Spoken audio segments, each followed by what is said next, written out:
ഇതെന്നാട്ടോ മയിലാട്ടോ പത്രിക പുലിയാട്ടോ പത്രിക ഇതെന്നാട്ടോ ഇത് മാർഗം കളി. ഒരു മാർഗം ഇല്ലാണ്ടാവുമ്പോ ഒരു കളി കളിക്കൂലേ മാർഗം കളി. ചേച്ചി പറയുന്നത് വളരെ സത്യമാണ്. ചേച്ചി ഇത് വോയിസ് കേൾക്കുമെങ്കിൽ അത് ഓക്കെ, ചേച്ചി എടുത്ത് പബ്ലിക് ചെയ്തു, എനിക്ക് കുഴപ്പമൊന്നുമില്ല. ഇവിടെ നടക്കുന്നത് ഇതൊക്കെയാണ്. ഇവിടെ നടക്കുന്ന ഈ ബാർ, ഡാൻസ്, സ്പാ, ഇതിന്റെയൊക്കെ മറവിൽ വെറും ഗോൾഡ് ബിസിനസ്സും മയക്കുമരുന്നും കച്ചവടവും മാത്രമാണ് ഇവിടെ നടക്കുന്നത്. ഞാൻ 4 വർഷം ഈ സ്പാ ഫീൽഡിൽ ഉണ്ടായിരുന്നത്, ഈ ഡാൻസ് ബാറിൽ ഉണ്ടായിരുന്ന എന്നുള്ള ഒരു വ്യക്തി എന്ന നിലയ്ക്ക് എനിക്കിതിനെ കുറിച്ച് വളരെ പച്ചവെള്ളം പോലെ അറിയാം. നമ്മളൊക്കെ ഇതിൽ ഉപയോഗിക്കാം, ഇവന്മാർ ഉപയോഗിക്കും എന്ന് തുടങ്ങിയ സമയത്താണ് നമ്മൾ ഇതൊക്കെ വിട്ടുപോയത്. ഞാൻ സത്യം പറയാൻ ചേച്ചിയോട്, ഞാൻ ഇപ്പോഴും ഡേറ്റിംഗ് ചെയ്ത് ജീവിക്കുന്നു. ഇവൾ കഴിഞ്ഞ തവണ ഇവിടെ വന്നിട്ട്, ഈ റാസൽ കൈമിൽ വന്നിട്ട് എത്ര അവന്മാർക്കാണ് കിടന്നു കൊടുത്തിട്ടുള്ളതെന്ന് ചേച്ചിക്ക് അറിയോ? എന്റെ എത്ര ഫ്രണ്ട്സ്, അതായത് നമ്മൾ ഇവരുമായിട്ടൊക്കെ കണക്റ്റഡ് ആണ്, ഈ മേഖലയുമായിട്ട് കണക്റ്റഡ് ആണ്. ഇവള് ശരീരം വിൽക്കാൻ വേണ്ടി മാത്രം ഇങ്ങോട്ട് വരുന്നതാണ്. പിന്നെ ഈ സ്വർണ്ണം കിടത്തുന്ന പറഞ്ഞാൽ, ഈ സ്വർണ്ണം കിടത്തുന്നത് എങ്ങനെയാണ്? കോണ്ടത്തിന്റെ ഉള്ളിൽ സ്വർണ്ണം കയറ്റി നിറച്ചിട്ട് ഒന്നിൽ സാധനത്തിന്റെ ഉള്ളിൽ കയറ്റി വെക്കും, എന്നിട്ട് ഒരു പാഡിൽ ചുവന്ന കളർ ഒഴിച്ച് ഒട്ടിച്ച് ഷഡിയിൽ ഒട്ടിച്ച് വിടും. ഇത് സ്ഥിരം ഇവിടെ നടക്കുന്ന പരിപാടികളാണ്. പിന്നെ അതുമല്ല, ഇവന്മാർക്ക് ഒരു ജീൻസ് ഉണ്ട്, ജീൻസിന്റെ പല ഭാഗങ്ങളും സ്വർണ്ണമായിരിക്കും. ഇതൊന്നും കണ്ടെത്താൻ കഴിയില്ല. ഇതൊക്കെ നമ്മൾ നേരിട്ട് കണ്ടിട്ട് നമുക്ക് അനുഭവമുള്ള, പിന്നെ ഇതുപോലുള്ള കുറെ കാരിയേഴ്സ് ഉണ്ട്, സ്ഥിരം പോയി വരുന്ന കാരിയേഴ്സ്. അവരുടെ പാസ്പോർട്ട് ഡീറ്റെയിൽസ് അടക്കം ഞാൻ വേണമെങ്കിൽ ചേച്ചിക്ക് അയച്ചു തരാം. ചേച്ചി എപ്പോഴെങ്കിലും ഇതൊക്കെ കണ്ടിട്ട് സത്യം പറഞ്ഞാൽ എനിക്കൊരു മറുപടി തന്നാൽ എനിക്ക് ചേച്ചിയെ പോലെ ഇന്ന് സംസാരിക്കാനുള്ള കഴിവില്ല. അല്ലെങ്കിൽ ഞാൻ ഇതൊക്കെ വന്ന് പണ്ടേ പറഞ്ഞേനെ. ഇങ്ങനെ ബുദ്ധിമുട്ടുകൾ അനുഭവിക്കുന്ന ഒരുപാട് സ്ത്രീകളുണ്ട്.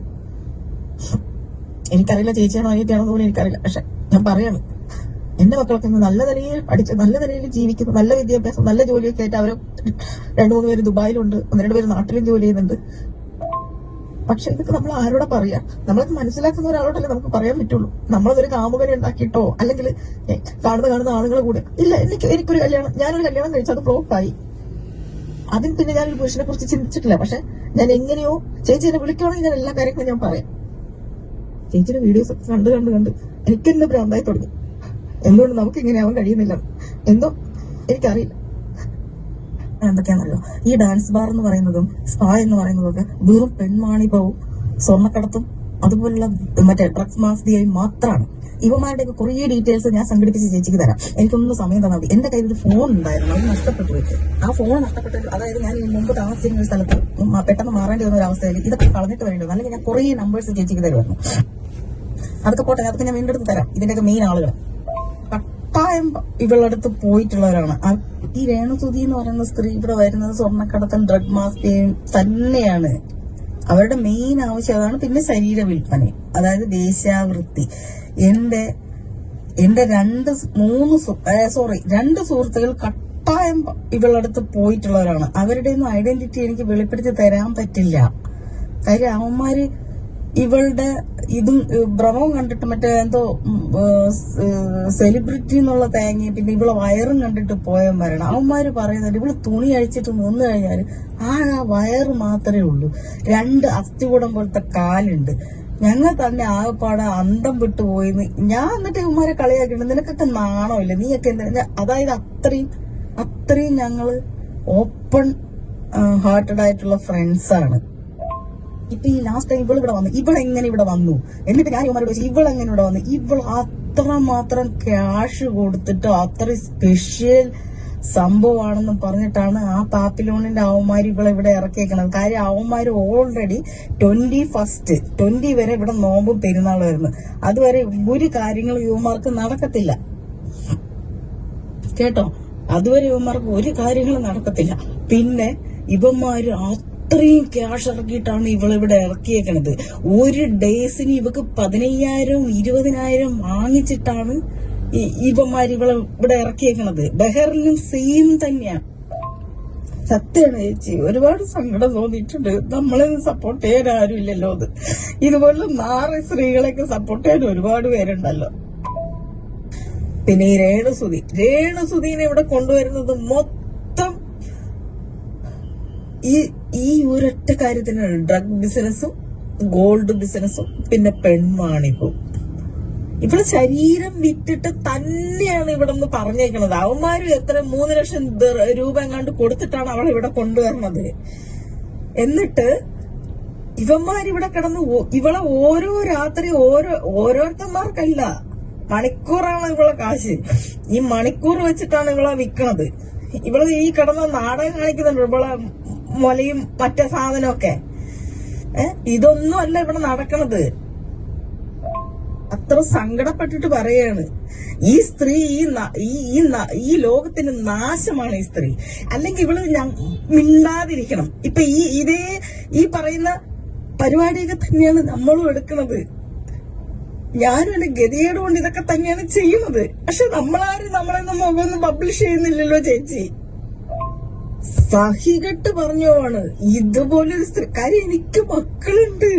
നമ്മളെ മക്കളെ മുമ്പിൽ നമ്മള് നാണം കെടാനും അല്ലെങ്കിൽ നമ്മളെ മക്കളെ താഴ്ത്തിക്കെടാനും ഗതികേട് കൊണ്ടാണ് ഞാൻ സത്യം തുറന്നു പറയണ്. അത്രയും സത്യം നിങ്ങളെ മുമ്പിലൊക്കെ എനിക്ക് പറയാന്ന് പറ്റുന്നതുകൊണ്ടാണ് ഞാനിത് പറയണത്. ഇവരൊക്കെ കൊണ്ടുവരുന്ന അതായത് സോഷ്യൽ മീഡിയയിൽ സെലിബ്രിറ്റി ആയിട്ട് നിൽക്കുന്ന ആൾക്കാരെ കൊണ്ടുവരിക, അവരെ മാക്സിമം ശരീരം വിൽക്കുക, പിന്നെ അവരെ കൊണ്ട് ശരീരം വിൽക്കുക. ഇതൊക്കെ നമ്മൾ കണ്ടുകൊണ്ട് നിൽക്കുകയാണ്. നമ്മളെ അടുത്തേക്കാണല്ലോ ഇവരൊക്കെ വരുന്നത്. ഈ വിഡ്ഢികൾ ഇതൊന്നും തിരിച്ചറിയുന്നില്ല. നമ്മളാരും ഇതൊന്നും പറയില്ല.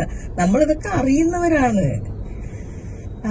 പിന്നെ പല ആൾക്കാരും തിരിച്ചറിയുന്നില്ല ഇവർ ഈ നാട്ടിൽ പോയിട്ട് പറയുന്ന നുണകള്. പക്ഷെ ഒരുപാട് പേര് ഈ രേണു തങ്കച്ചനെ പോലെയല്ല, ആരും ഇതൊന്നും പറയത്തില്ല.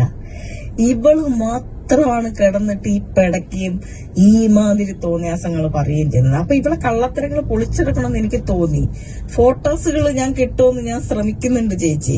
മാക്സിമം കുറെ ഫോട്ടോസുകളെങ്കിലും കിട്ടിയാൽ. പിന്നെ ഇവള് നല്ല സിഗരറ്റ് വലിയ കേട്ടോ, ഒടുക്കത്തെ സിഗരറ്റ് വലിയ ഇവള് എന്റെ മുമ്പിൽ ഇരുന്നിട്ട് കുറെ സിഗരറ്റ് വലിച്ചു തള്ളി ആശ്രയിൽ ഇട്ടത് ഞാൻ കണ്ടതാ. ഇവളുടെ അടുത്തേക്കൊന്നും നമ്മളെ അടുപ്പിക്കത്തില്ലായിരുന്നു. അതായിരുന്നു നമുക്കൊക്കെ പറ്റിയ ഫോൾട്ട്. ഇവള് വന്ന് അവിടെ ഇരുന്നപ്പോ ഇവക്ക് മാത്രമായിട്ട് ഒരു സ്പെഷ്യൽ റൂമും ഇവളുടെ കാര്യങ്ങളെല്ലാം അവർ സ്പെഷ്യലായിട്ടും ഇവള് മറ്റുള്ളവരോട് സംസാരിക്കുന്നത് മാക്സിമം തടയാവുന്നതും അവന്മാര് ശ്രമിച്ചു. അതിലവർ വിജയിക്കുകയും ചെയ്തു. പക്ഷേ പോയ ഫ്രണ്ട്സിനോട് ഞാൻ മാക്സിമം പറഞ്ഞിട്ടുണ്ട് ഇവളുടെ എന്തെങ്കിലും വീഡിയോസോ ഇവളുടെ കൂടെ ഷെയർ. അപ്പൊ അവര് പറയുന്നത് അവർക്ക് ഫാമിലിയും കാര്യങ്ങളുള്ളതാണ്. പക്ഷെ ഞാൻ എടുത്തു തരാം, എന്തെങ്കിലും ഞാൻ തരാം. എന്റെ ട്രൈ മൈ ലെവൽ ബെസ്റ്റ്. ഞാൻ എന്തെങ്കിലും കിട്ടുമെന്ന് ഞാൻ നോക്കട്ടെ. പക്ഷെ ഈ പറഞ്ഞ കാര്യങ്ങൾ പച്ച പരമാർത്ഥാണ് ചേച്ചി, കള്ളത്തരമല്ല. ദൈവത്തിനാണ് ഞാൻ പെറ്റ മക്കളാണ് സത്യം. ഇതൊന്നും കള്ളമല്ല. ഇവളിവിടെ വരുന്നത് ഡ്രഗ് മാഫിയയും ഗോൾഡ് മാഫിയയുടെയും ഒക്കെ കൂടെ തന്നെയാണ്. പിന്നെ പോരെങ്കിൽ ശരീരം വിൽക്കാൻ. ഇവളവിടുന്ന് ഇവളവിടുന്ന് പറയുന്നതുണ്ട്. ആ വോയിസ് ഒന്നും നമുക്ക് തരത്തില്ല, കിട്ടത്തില്ല. കിട്ടിയിരുന്നെങ്കിൽ ഞാൻ പറഞ്ഞേനെ. 15 ദിവസം ബുക്കിംഗ് ഉണ്ടെങ്കിൽ മാത്രമേ ഞാൻ വരത്തുള്ളൂ എന്ന്. 15 ദിവസം ഇവളെ ബുക്ക് ചെയ്ത്, അതായത് ഇവളെ കളിക്കാൻ ആളെ കിട്ടിയാൽ മാത്രമേ ഇവളിവിടെ വരത്തുള്ളൂ. എല്ലാണ്ടൊന്നും ഇവള് വരത്തില്ല. അത് ഓൾറെഡി ഇവള് ഫിക്സഡ് ആണ്. ഇനിയിപ്പൊ ചേച്ചി നോക്കിക്കോ, ഇപ്പൊ അവൾ അവിടത്തെ കൂന്തളിപ്പൊക്കെ കഴിഞ്ഞില്ലേ, ഇനിയിപ്പൊ ഗൾഫിൽ വന്നിട്ട് ഇവിടെ എവിടെയെങ്കിലും സെറ്റിലായി ഇവിടെ കിടന്ന് കൂന്തളിപ്പ് കാണിക്കാന്നുള്ളതാണ് ഇവളുടെ കാര്യം. നാട്ടിൽ ഇനി ഒരു കാര്യങ്ങൾ നടക്കാൻ പോകുന്നില്ല. സത്യം പറഞ്ഞ ഇത്രയും പ്രശ്നമായതുകൊണ്ടാ. അല്ലെങ്കിൽ ഇവള് ഫസ്റ്റ് ദുബായിൽ വന്ന സമയത്തെ കുറെ കാര്യങ്ങൾ നമുക്ക് കിട്ടും. ഇപ്പൊ എല്ലാരും പബ്ലിക്കായി ഇത് മൊത്തം വൈറലായതുകൊണ്ട് ആരും ഒന്നും തരത്തില്ല, ആരും പേടിച്ചിട്ട്. അതാണ് വാസ്തവം. നമ്മളിവിടെ ഫസ്റ്റ് ദുബായിൽ വന്നപ്പോഴും പാപ്പിലോണിൽ വന്നപ്പോഴും സെക്കൻഡ് താമരയാണ് ചെമ്പരത്തിയിൽ വന്നപ്പോഴും നമുക്ക് മനസ്സിലായി, നമുക്കെന്നല്ല ഇവിടെ നടക്കുന്നത് ഇതൊക്കെയാണ് പച്ചപ്പരമാർത്ഥങ്ങള്. ഇതൊക്കെയാണ് നടക്കുന്നത് ഇവിടെ. ചേച്ചി ധൈര്യമായിട്ട് എന്റെ ഈ വോയിസ് അങ്ങോട്ടിട്ട് കൊടുത്തോ, ഒരു കുഴപ്പമില്ല. എന്താണെന്നറിയോ, ഇപ്പോൾ ഇവിടെ വരുന്നത് സ്വർണ്ണക്കടത്തിനും മറ്റേ ഡ്രഗ് മാഫിയ. ഇവള് നല്ല ഒന്നാന്തര സിഗരറ്റ് വലിക്കാരി, ഡ്രഗ് അഡിക്റ്റുമാണ്, ഡ്രഗും വലിക്കുന്നുണ്ട്. ഇവള് ആണുങ്ങളെ മൊത്തം ഓൾറെഡി ക്യാച്ച് ചെയ്ത് സെറ്റ് ചെയ്ത് ഓരോ നൈറ്റിന് ഇത്ര രൂപയാന്നും പറഞ്ഞിട്ട് വില പേശിയിട്ടാണ് ഇവിടെ വരുന്നത്. പിന്നെ ഇവക്കുള്ള പൈസ ഓൾറെഡി അവന്മാര് കൊടുത്തിട്ടുണ്ടാവും. ഏത് ഷോപ്പിലാണ് ഈ 10-12 ദിവസം ഇവിടെ മറ്റേ പ്രൊമോഷനോ തേങ്ങ നടക്കുന്നത്? ആര് നടത്തും? ചേച്ചിക്ക് എന്താ? ചേച്ചി ഈ വോയിസ് എടുത്ത് അങ്ങോട്ട് ഇട്ട് കൊടുത്തോ, അതോടെ അവർക്ക് മനസ്സിലാവും ആരാണ് ഇത് ചെയ്തതെന്നുള്ളത്. അവളുടെ ഓലക്കയുടെ പ്രമോഷൻ മയിലാണ്. എനിക്ക് ചേരിപ്പൂരി അടിക്കാനാണ് തോന്നുന്നത്. അതിന്റെ മോളെ ചേരിപ്പൂരി അടിക്കാൻ വേറൊന്നല്ല അവളെ പ്രമോഷൻ. ഇവിടെ എന്ത് പ്രമോഷൻ? ഇവിടെ മലന്ന് കിടന്ന് കൊടുത്തിട്ട് കാശുണ്ടാക്കിയിട്ട് പോയതോ? അതാണോ അവളെ പ്രമോഷൻ? നായിന്റെ മോള്